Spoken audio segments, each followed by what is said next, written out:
Hey guys, TekGeekHD here again with another video, and this is my second video of 2016, so I thought I'd cover something that I haven't done on the channel before, and that is a smartwatch. Now this is the Samsung Gear S2. It's a really interesting smartwatch that come out of Samsung, and it's one of those that I actually really like. Now, very different from watches like the Pebble, the Apple Watch, and other watches from the likes of Motorola and Huawei, this actually doesn't run Google Wear or Android Wear or watchOS from Apple. It actually runs Samsung's own operating system, which actually used to be found on some of their older smartphones called Tizen, and it's been recreated from the ground up to be used on watches. Now, I actually really like it here on the watch, and also you guys can see the way that I'm navigating the watch here is using this ring around the display.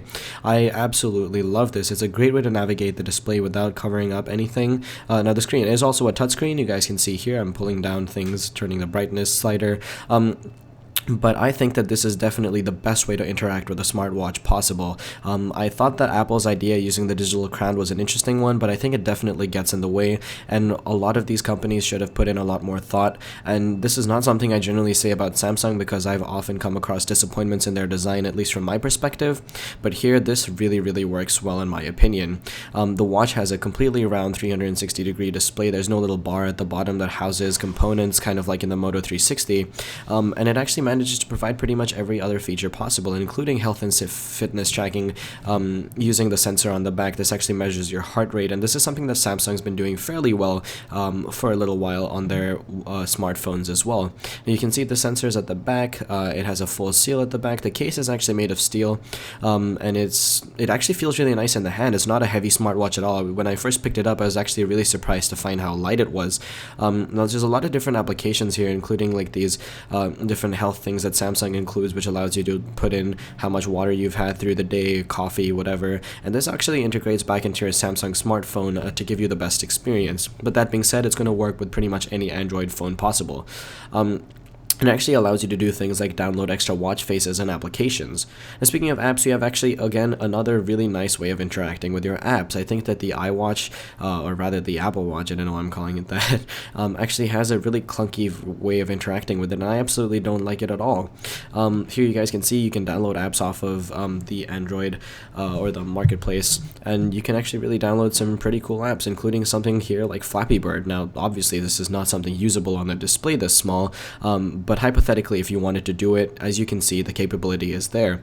The watch doesn't heat up with a lot of use, and the battery life is actually really nice. I've had a really good time using this watch, and I've never found myself dying at the end of the day. Now, you can see we have some buttons on the side of the watch, and they're used for going back. The top button is a back button, and the button underneath that is a button that always allows you to go straight back to the watch face. As you guys can see here, if I hit the top button, it just goes back one step back.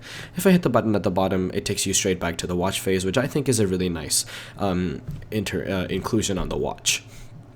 Now, bands are a very important part of a wearable, especially if it's a watch like this, because they have to be comfortable and you don't want to sweat into them and ruin them, which is one of the reasons I really like this like plastic rubber TPU-esque material that Samsung has used. The little clip here is nice because it doesn't let the strap fall out, and if you want to take the watch bands off and replace them with something else, it's actually very easy to do. So let's just take off the clasp, and as you guys can see, here's the watch itself. I'm just going to flip it over and show you guys how easy it is to actually take off these bands. Then Samsung actually includes a separate band inside of the box when you buy it as well. So all you do is stick your nail underneath this little clasp, pull down, and just snap out the band, which is actually, I think, really nice. You don't have to fiddle with a lot of different components, and it's pretty much just a slide in and out type of mechanism, which I think that works very well, which means you can definitely replace these with other bands. Now, the thing that isn't great is that these are a proprietary connection and not like just regular watches where you can swap them out, but I'm sure that there'll be third-party providers making watch bands for the S2 very soon. Now, just to show you guys what we get in the watch box, when you open it up, you get obviously the watch presented front and center, and then on the side you get this extra band, which is very nice that Samsung includes this, just so for people who want to see if they can get a different fit. Then we also have a wall plug to be able to connect your charger through USB straight to the wall if you don't have an extra USB port lying around in your desk or whatever, wherever you want to charge this watch. So I'm just going to pop this back in the bag and put it away. And we also, of course, have a detailed guide, and this is also your warranty information. Then we also have 2 little quick start guides in the box, one of which is actually on the floor next to me as I record this video, and the other one's in the box. Now, I think that the presentation of this box is really nice. It's all round, which I think looks really nice. So I'm going to pop this back here and also show you guys the charger for a quick second. It's actually a wireless charger, and it comes with a micro USB cable that they include. So as you guys can see here, all you do is you grab the micro USB cable and stick it into the base of the stand, and then it is actually a slightly magnetic stand as well. You're going to see a little light pop up, and then you can just put the watch on it, and you guys will see that it's instantly going to start charging. And I think that this is a really nicely implemented way. Now, I haven't seen a lot of third-party accessories for the Gear S2 just yet, but I hope they come soon, and I hope they're half as nice as the ones that Samsung includes. So anyway guys, that's about it for this video. I would also like to thank AT&T really quick for providing me the S2 for review. If you guys would like to check out more information on this watch, I'm going to leave some links in the description. Anyway guys, thanks for watching, and I'll catch you guys in the next video. Peace.